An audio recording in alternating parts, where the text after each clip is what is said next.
ನಮ್ಮ ಘಟಪ್ರಭಾದಲ್ಲಿ ಒಂದು ಹಣಕ್ಕಾಗಿ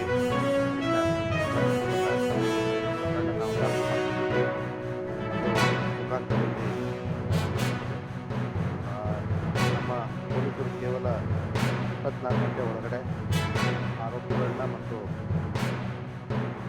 ಅಪಹರಣಕ್ಕೆ ಒಳಗಾದ ವ್ಯಕ್ತಿಯನ್ನು ಆರೋಪಿಗಳನ್ನ ಬಂಧಿಸಿ ಅಪಹರಣಕ್ಕೆ ಒಳಗಾದ ವ್ಯಕ್ತಿಯನ್ನು ರಕ್ಷಿಸುವಲ್ಲಿ ಯಶಸ್ವಿಯಾಗಿದ್ದಾರೆ. ಈ ಪ್ರಕರಣದಲ್ಲಿ ಅಪಹರಣಕ್ಕೊಳಗಾದ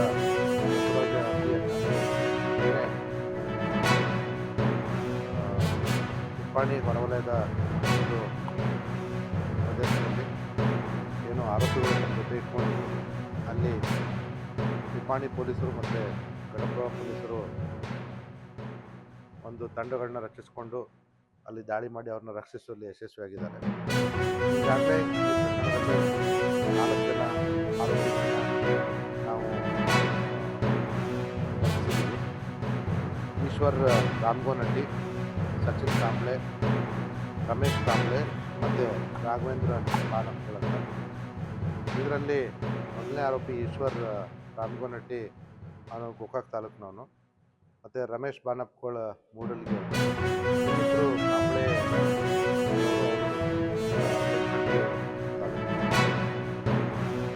ಈಗ ನಮ್ಮ ತನಿಖೆ ಪ್ರಕರಣದಲ್ಲಿ ಯಾರ್ಯಾರು ಆರೋಪಿಗಳು ಭಾಗಿಯಾಗಿ ಈಗ ಯಾವುದೇ ರೀತಿ ನೀವು ಸಮಾಜಕ್ಕೆ ಭಾಳ ದೊಡ್ಡ ವ್ಯಕ್ತಿತ್ವ ಅಂತಲೂ ಏನೂ ಇಲ್ಲ.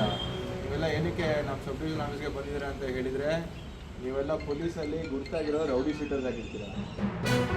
ರೌಡಿ ಶೀಟರ್ ಅಂತ ಹೇಳಿ ನಿಮ್ಮಲ್ಲಿ ನಿಗಾ ಇರುತ್ತೆ, ಪೊಲೀಸರು ನಿಮಗೆ ಚೆಕ್ ಮಾಡ್ತಾರೆ, ನೋಡ್ತಾರೆ, ಮತ್ತು ನಿಮ್ಮ ಏನು ಮಾಡ್ತೀರಾ, ಏನು ಕೆಲಸ ಮಾಡ್ತೀರಾ, ಎಲ್ಲೆಲ್ಲಿ ಹೋಗ್ತೀರಾ, ಎಲ್ಲೆಲ್ಲಿ ಹೋಗ್ತೀರಾ, ನಿಮ್ಮ ಸಂಗಡಿಗಳು ಯಾರು ಇರ್ತಾರೆ, ಮತ್ತು ನಿಮ್ಮ ದಿನನಿತ್ಯ ಏನಿದೆ ಅಂತ ಹೇಳಿ ಪ್ರತಿ ಟೈಮು ಮಾನಿಟ್ರಿಂಗ್ ಇರುತ್ತೆ. ಪೊಲೀಸ್ ಇಲಾಖೆ ಕಡೆಯಿಂದ ನಾವು ಸ್ಟ್ರಿಕ್ಟಾಗಿ ನಿಮಗೆಲ್ಲ ಏನಂತ ಹೇಳ್ತೀವಿ ಅಂತ ಹೇಳಿದರೆ, ನಿಮ್ಮ ನಡತೆ, ನಿಮ್ಮ ನುಡಿ, ಕೆಲಸ ಯಾವುದೇ ಕಾರಣಕ್ಕೂ ಸಮಾಜಕ್ಕೆ ವಿರೋಧವಾಗಿ ಇರಬಾರ್ದು. ಯಾವುದೇ ರೀತಿಯಲ್ಲಿ ಯಾವುದೇ ಕ್ರೈಮ್ ಆಗಿರಲಿ, ಯಾವುದೇ ದಂಗೆ ಆಗಿರಲಿ, ಯಾವುದೇ ಗದ್ದಲ ಆಗಿರಲಿ, ಯಾವುದೇ ಸಿವಿಲ್ ಡಿಸ್ಪ್ಯೂಟಲ್ಲಿ ಮಧ್ಯವರ್ತಿಗೆ ವಹಿಸ್ತೀನಿ ಅಂತ ಹೇಳಿ ಮಧ್ಯದಲ್ಲಿ ಹೋಗೋದು, ಜನರನ್ನ ಬಿಡಿಸೋದು, ಗುಂಪನ್ನ ಕಟ್ಟೋದು ಏನೋ ಮಾಡಿದರೆ ಅದು ಸರಿ ಇರೋಂಗಿಲ್ಲ.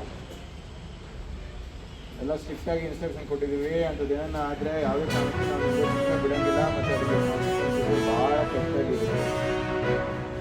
ಇರೋ ಎಲ್ಲವನಿಗೂ ಒಂದು ದಿವಸ ಕೆಲಸ ಮಾಡಿದ್ರೇ ಮನೇಲಿ ಹೋಗಿ ಅವ್ರ ಮನೆಯಲ್ಲಿ ಊಟ ಮಾಡಲಿಕ್ಕೆ ಅಷ್ಟು ದುಡಿಮೆ ಆಗೋದು. ಹೆಚ್ಚಾಗಿ ನಾನು ಬೇರೆ ಮಾಡ್ತೀನಿ, ಹಾಗೆ ಮಾಡ್ತೀನಿ, ಎದುರಿಸ್ತೀನಿ, ಬಡಿಸಿ ಕೊಡ್ತೀನಿ, ನಾನು ದೊಡ್ಡ ಡಾನ್ ಆಗಿರ್ತೀನಿ ಅಂತ ಹೇಳಿದರೆ